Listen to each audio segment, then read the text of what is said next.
Hello friends, it's Laura. Welcome to my channel. Today I'm going to be working in my one little word journal. This is how I am documenting my one little word journey for the year 2022. If you have not seen my memory keeping plan for this year video yet, I would encourage you to go check that out on my channel. I talk about the journal, kind of do a flip through and why I'm using it and all that good information. So my one little word this year is slowly, and I showed you in another notebook of mine what my vision board looks like for the year. I use the Cultivate What Matters workbook as my intentional goal planning method throughout the year. So I will be referencing that workbook a couple of times while filling out my January pages in this one little word journal.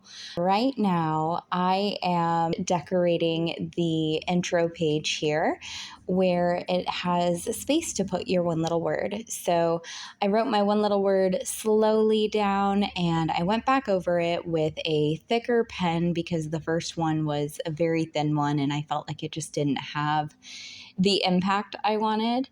And then I'm going through a little DIY book of planner stickers that I have. I think I have some videos on my channel talking about this and kind of showing how I make those planner sticker books.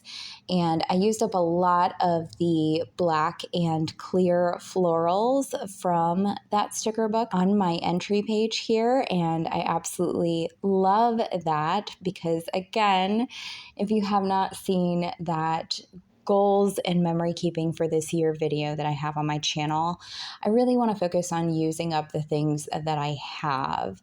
And so using up a lot of the planner stickers that have been sitting around waiting for the perfect project to use them on because they are so lovely.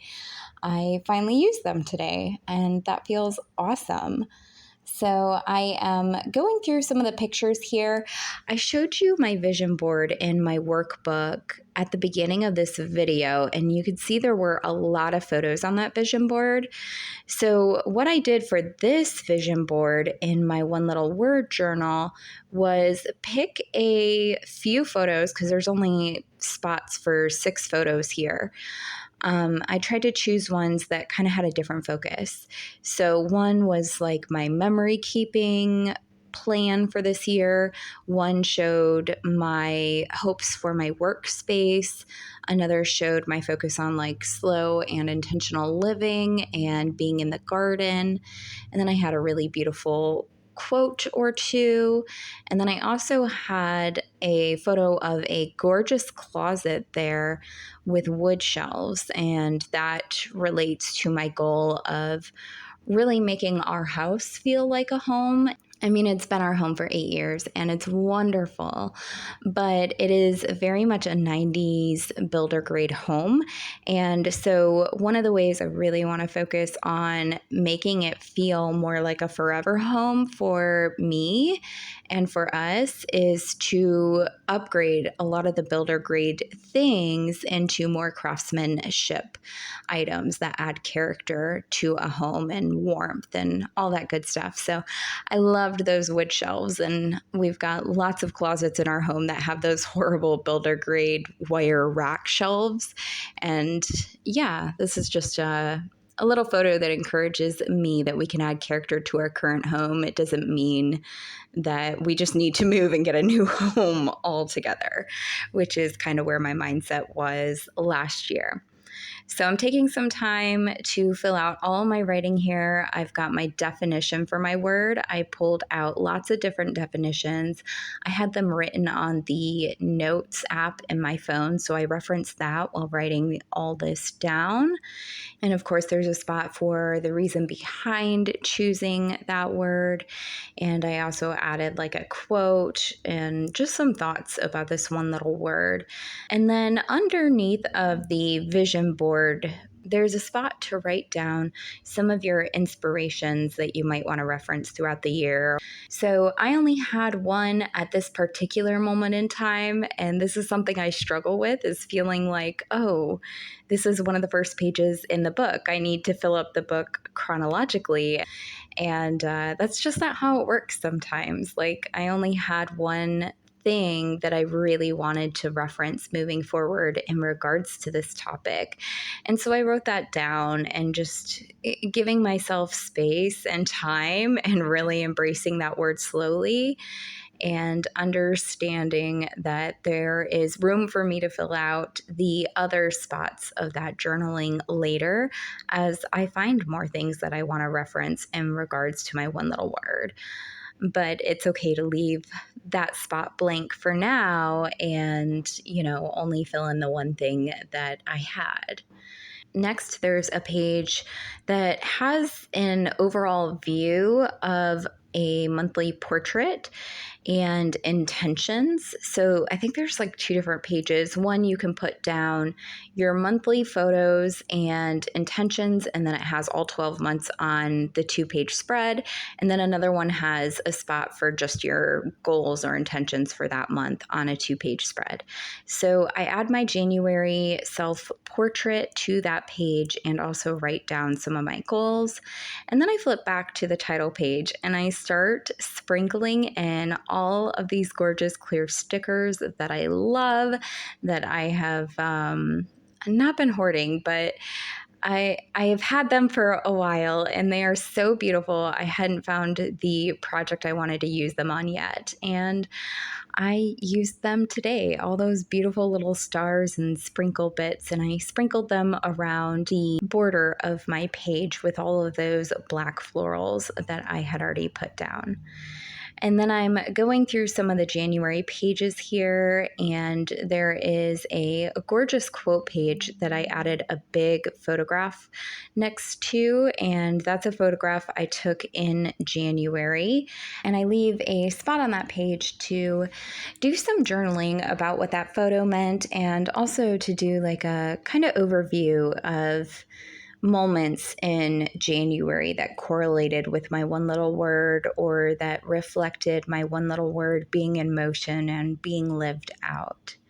And you can see my cute little cat jump up on the counter here to visit me. This video was recorded in different sessions. So I started the One Little Word Journal at the beginning of January. And as I started doing things throughout the month, like taking a self-portrait, I visited somewhere and then ended up with that gorgeous photo of the lake, all of that different stuff. It didn't happen right at the beginning of the month. So really having grace and allowing this to be a project that I work on a few times throughout each month, where I can go back and revisit it and add things as they happen or as they come up. So really liking that flexibility, and it's kind of new for me. Like I said earlier, I'm one of those people, if I have a journal, I feel like I got to fill it out from the first page to the last page and not really jump around. But that's kind of what I'm doing here in all of these intro and January pages for my one little word. I filled some out at the beginning of the month, and then as stuff happened, filled some out in the middle of the month. And then there's spots to do like a reflection of your month. So I did that towards the end of the month. The big prompt that January had in this one little word journal was to do an overview of all of your previous one little words and what they still mean to you today, if they're still relevant, what they meant to you back then, and what your journey with each of those words looked like. And I really loved that. I thought it was a really insightful and a great way to reflect and see what words from past might still matter to you and how they might be influencing your word this year or your journey this year. And I thought that was really wonderful, and I enjoyed looking back at that. So I really took some time to fill out my previous one little words that I could remember. If you haven't been watching my videos lately, we are currently living in a hotel. We had a flood in our house, and we are doing renovations. And while the construction team is working on doing all the repairs for our home, we've been living in a hotel for 3 months. And all of our things that were in the house, all of our possessions and furniture and everything, they were packed up and put into storage for all of these repairs to be done. So I didn't have access to all of my previous one little word journals or my previous scrapbooks or Project Life albums for each year where I document my one little word journey for each year. So I just went off of what I could remember from the past like 7 or so years of having one little words and filled that in as I could. And then I go to the January overview page, and that is one of my favorite pages. I really like the cohesion that this journal is going to bring to my project this year because it's got that same layout of monthly overview each month. So I add my January self-portrait to this page, and then there's a spot to do like your goals or your intentions, and then to do your reflection. And then there was another spot that was just a square or a rectangle box, and I wasn't sure what to put in there. It's a really small rectangular box. So I'm curious to know if anybody else has used one of these journals in the past. I think this journal is from 2018 or something. And I don't know how people usually fill that in or did fill that in. So I'd be really curious to know what people put in that spot.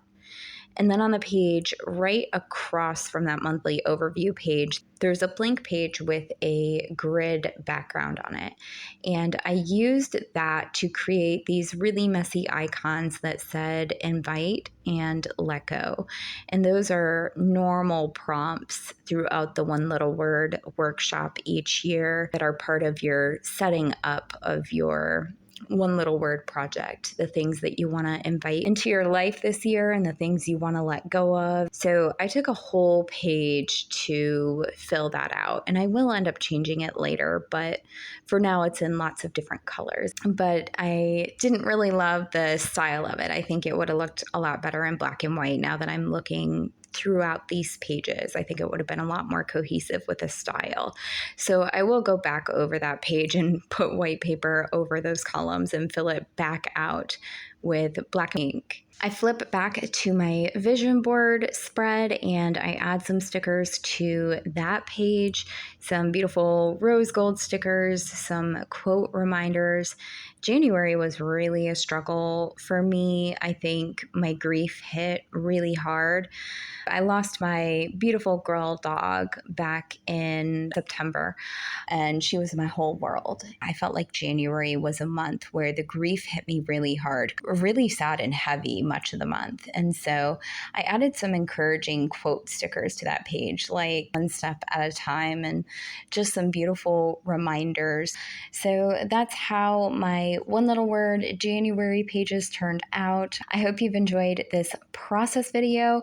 If you have used the one little word journal, or if you're doing one little word this year and you are sharing videos, please let me know. I would love to watch them. I just love one little word stuff, and I love watching different people's journeys with their word and their creative process documenting their word throughout the year. I'll see you in the next video. Bye.